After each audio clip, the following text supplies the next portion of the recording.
trying to get my dog to come over here. I want to show you. Charlie, come here. Say hi to Charlie Brown, everybody. Charlie, say hi. You say hi? He doesn't. He's a grumpy old man. He's mad I picked him up. Oh, he's gonna come and sit here with me. You can't see him. There he is. He's a happy boy. Hi, welcome back to my channel. My name's Liberty, and I'm your local theater kid. If you like theatery stuff, and if you like hearing me yapping, subscribe. Yay.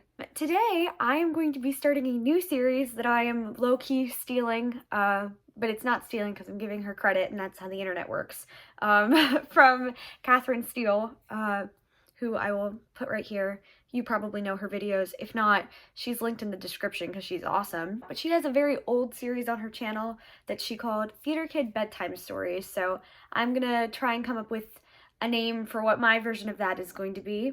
But I'm going to be starting off today by telling my most infamous story from when I did high school theater. And that is the story of my head injury during a production of Sarah Ruhl's play, Eurydice. Now, I'll start off with some context for you. So one, what's the play about? Well, for anyone who has seen the musical Hadestown or just happens to know Greek mythology, it's probably about what you think it is, which is the myth of Orpheus and Eurydice. Now, it's told through a feminist lens of Eurydice's point of view of her own death and her own experience in the afterlife and her own decision to follow Orpheus back up to Earth and then ultimately, spoiler alert, although you know what's going to happen, spoiler alert, him turning around and her going back to the underworld. But it's a very unique, sometimes absurdist play about that, and it was my first serious acting role. Previously, I had played only one lead, and that was of Wendy in Peter Pan and Wendy, which was fun, but this was my first, like, dramatic role versus, like, a comedy, which it really wasn't all that serious, but, you know, to me, it was super serious at the ripe age of 15 years old. Now, at the time that we performed the show, we were actually in rehearsals for Shrek the Musical, which was a whole lot less serious, and I was playing a pig, which was, that was fun. But anyways, we're talking about Eurydice. So, of course, I played the title role of Eurydice, and it was a very fun show, but it was a very long rehearsal process because we were going to be performing in the one-act festival at the Maryland Thespian Festival, which, if you don't know, and if you weren't a high school theater kid, or if your school just didn't do it or doesn't do it, the International Thespian Society is basically the drama club honor society. It's like NHS, but for theater kids. And they host festivals within their respective states that all come together at the end of the year for a international festival, which I also have attended before, and let me know if you want a story time about that. But my sophomore year of high school, in the year 2022, I attended in person the Maryland Thespian Festival in our kind of transitional COVID year. You know, the 2021 to 2022 school year was the mask school year where everyone was fully in the classroom. We weren't virtual anymore, but we couldn't do everything. You know, school dances were outside and not in the gym. You know, there were precautions that we had to take. And we had to take precautions with Eurydice and with the festival as a whole because of there were more outbreaks at the time. You know, there was a resurgence of the pandemic and of the disease and all the things. At the time, it was a very valid concern, and so there was all this buildup for the show, okay? We were so excited. It was my first big serious role that we were doing in competition. That's the thing about the one-act festival, is it's a competition. That gives you some context as to the scale of this in my own mind. And because we were in a different building, normally it's held on a college campus. This was at a like cultural art center, just because we needed more space and because of availability and health restrictions and whatnot. So it was actually a much bigger theater that I was performing in, which meant there was a much bigger crowd watching this. All of this is important context, I promise. So, what was the incident, you may ask? Well, let me tell you.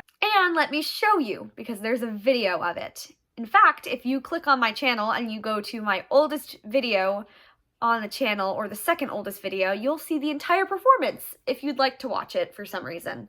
So if you know the myth of Orpheus and Eurydice, you know that a key plot point is that Eurydice dies, which sounds dramatic enough, but she dies on the day of her wedding. Sometimes it happens before the wedding, sometimes it happens after. In our version, it happened during the reception.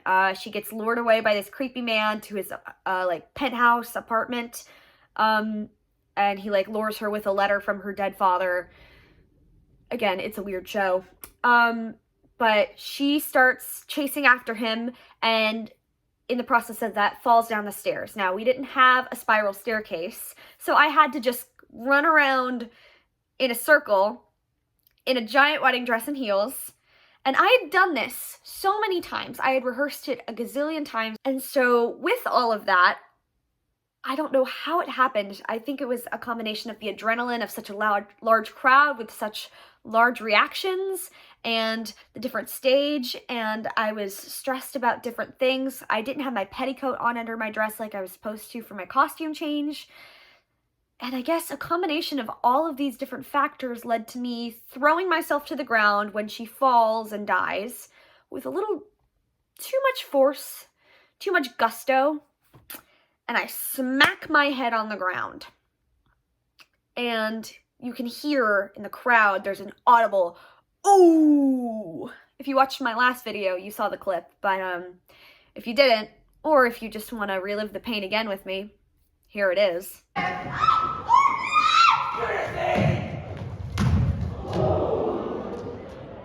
Yeah, I think it's really funny, actually, and that's why I'm telling the story, but it was painful, and I can tell you, I still visually remember hitting the ground and feeling that impact. It hit me, I think, on this eye. I'll go back and fact check that once I look at the pictures that I will include of the aftermath. But I hit like my brow bone, but low enough where it like bruised on my actual eyelid. And I remember in the moment the impact and then immediately feeling, ow, this hurts. Oh well. Keep going. And on the day we had actually changed some of the blocking of when Orpheus finds Eurydice and like is cradling her because she's dead and he like loves his wife and blah blah blah blah blah. But I was more worried in the moment about getting that right and getting the dramatic like flop of I'm dead correct instead of the injury.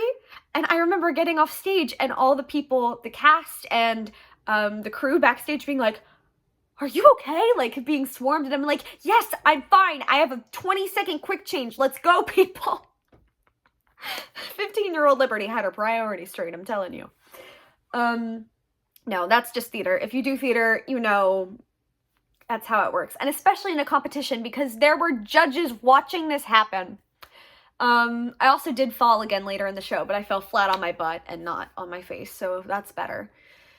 But yeah, I got through the show, which, by the way, her death happens in, like, the first 10 minutes of the 45-minute one act, so I had, like, half an hour left of performance to go. So that all was really fun.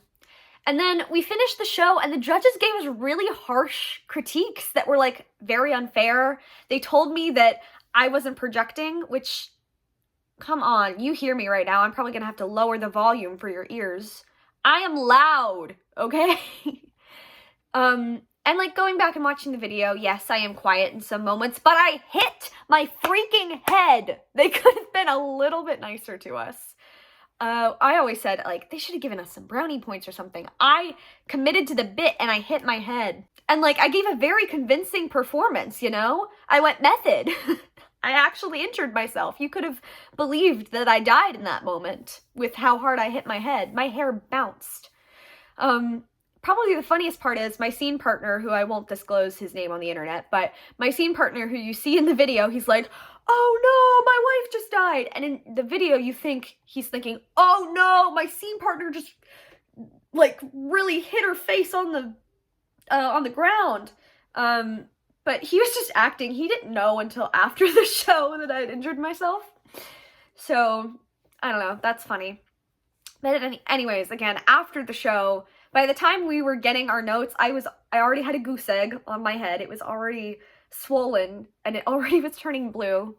And then this was like probably mid to late afternoon that we performed. We went out to Applebee's that evening, so it's probably like 9 or 10 o'clock when the picture, I guess the first aftermath picture was taken, where it's very swollen and very blue and turning a little bit purple. And then over the next couple of days, I documented it and took pictures because we performed on the Saturday, so I had pictures from Sunday, and then it eventually turned the nice, like, green, yellowish, nasty bruise color. But yeah, and so that is probably my most legendary story as far as high school. I remember telling someone that I, like, barely knew about that, and them going, yeah, I saw that on Snapchat. I don't have Snapchat. I've never had Snapchat in my life, so someone shared that video and put it on Snapchat. And then finally, I had to ask permission from my friend who did this for me. But do you guys know the 20th Century Fox, like, edits that people will make of, like, America's Funniest Home Videos, where it's, like, a kid who, like, slips on ice and falls and, like, lands flat on his back, or, like, a dog who crashes into, like, a metal trash can and it makes a loud crash sound, and then they'll edit it to the 20th Century Fox, like, ba-ba, ba-ba, ba-la-la-la-la-ba. Well, my dear, dear friend, Gail, I almost called her Abby because she goes by Gail now, but I've always called her Abby. She's very talented. She loves to edit stuff, and so she made a channel specifically for drama club stuff for our department.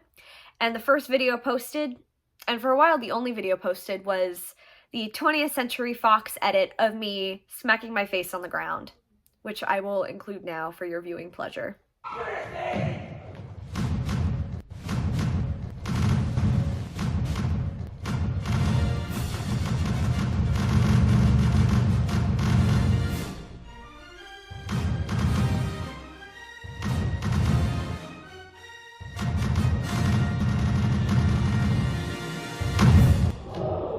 So that's pretty good. It's one of my favorite stories to tell, if you can't tell, because I've been talking for 15 minutes about it. But it's just so freaking funny. It was such a really fun show, too, to do. I really enjoyed it. And at the end of the day, I got a great story out of it. We may have gotten some nasty comments, maybe not nasty, but, like, passive-aggressive comments from some judges, and, you know, maybe I was in a lot of pain for a couple days, but all of it's worth it because I've told this story dozens of times, and I've never sat down and talked about it on the internet. So there you go. This was episode 1 of Theater Stories with Liberty, shall we say? I like that title. Theater Stories with Liberty.